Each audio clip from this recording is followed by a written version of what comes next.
Hello students, today we will start with a lecture series on problems of air pollution control devices. We have gone through various separation units like or air pollution control units like multi-trace settling chamber, fiber filter, gravity scrubber, electrostatic precipitator. Now it is required to understand how to find out minimum particle diameter that can be separated by using these equipments, target efficiency of separation of this equipment so that you can able to select the equipment for air pollution control as per the applicable. So in this video and upcoming videos we will try to understand calculations of each equipment in detail through the problems. Now we will go through the problem on multi-trace settling chamber. First of all, we will go through the problem statement. A flue gas from a thermal power station flowing at a rate of 1000 meter cube per minute and containing a particles in a size range of 1 to 100 microns are sent to a multi-trace settling chamber for a preliminary separation. For particles, the settling unit is 5 meter long, 5 meter wide, contain 25 tray including a bottom shelf. The trays are spaced uniformly 30 cm apart. Determine minimum particle size that can be separated by using this unit, assuming Stokes law is applicable. Okay, so what we have to find out is the mean particle diameter. Okay, that can be separated by using the unit of that specifications, given specifications, and it is suggested that to use a Stokes law. The Stokes law gives an empirical equation by which we can find out mean particle diameter that can be separated by using equipment of given size. Okay, so we will understand what is the Stokes law and its equation for dp mean, that is mean particle diameter. Data given is temperature of gas is given as 200 degrees Celsius, density of gas is given as 0.01 gram per centimeter cube, viscosity of gas is given as 0.035 centipoise. Okay, density of particle is given as 2.2 gram per centimeter cube. Okay, by using this data we have to find out a mean particle diameter that can be separated by assuming the Stokes law is applicable. We will understand what is given. Okay, volumetric flow rate of your gas is given, that is 1000 meter cube per minute. All the data has been given, or density, viscosity, that has been given in a CGS system. So we will convert all the data in a CGS units. Volumetric flow rate of gas is 1000 meter cube per minute. Okay, we will convert it into centimeter cube per minute, just multiply it by 10 raised to 6 centimeter cube per minute. Okay, length of bed is given.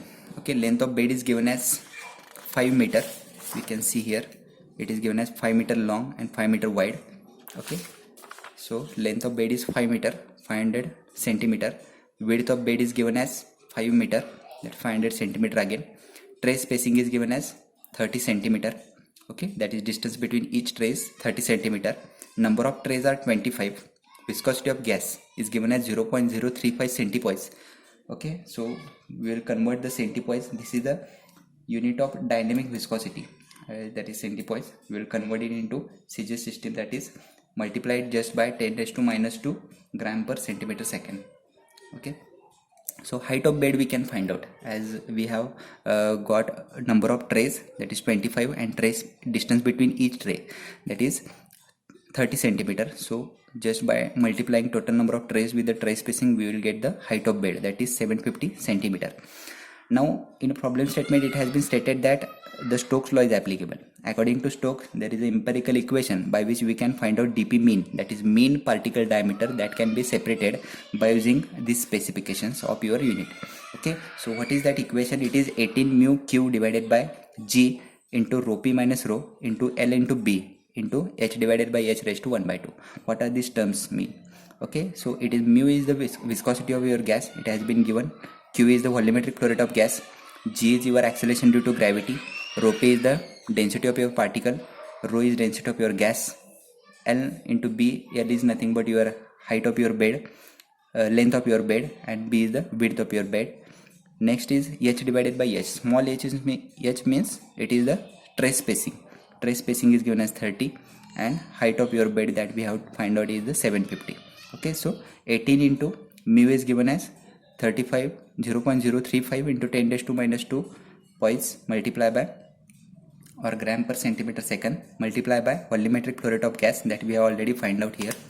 Okay, so it is 1000 into 10 dash to 6 centimeter cube per minute. Okay, that we have to introduce here, divided by g, that is acceleration due to gravity. Acceleration due to gravity is 9.8 meter per second square. We want it into CJ system, so it will be equal to 981 centimeter per second square, multiply by density of particles that we have already got here, that is density of particle is 2.2 gram per centimeter cube, and we are assuming density of gas is equal to 0. So 2.2 multiply by length of bed is 500 centimeter, multiply by, here it is given, okay, multiply by width of bed is given as 500 centimeter, multiply by, here h divided by h is 30 divided by height of bed is 750 raised to 1 by 2. Okay, so answer of this mean particle diameter is coming out as 2.79 into 10 raised to minus 3 centimeter. We can convert it into microns, that will be equal to 27.9 microns. That particle size can be separated. Particle size is given is in between 1 to 100 microns, means gas particles, gas container particles of the size range between 1 to 100 microns, but the size of particle having equal to 27.9 microns can be separated with the unit of these specifications.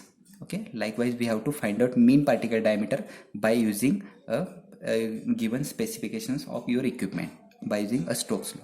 Okay, so this will be useful for selecting the equipment for particular applications or particular dust load and gas. Okay, so if there is a multi-trace settling chamber, we have to assuming the Stokes law is applicable, and by using the empirical equation given by the Stokes law, that is this equation, we have to find out mean particle diameter or minimum diameter of particle present into gas that can be separated with the given specification of your multi-trace settling chamber. Okay, so likewise you can try for various problems on multi-trace settling chamber. Okay, next video we will try to understand how to find out target efficiency of separation for fiber filter. Okay, thank you very much.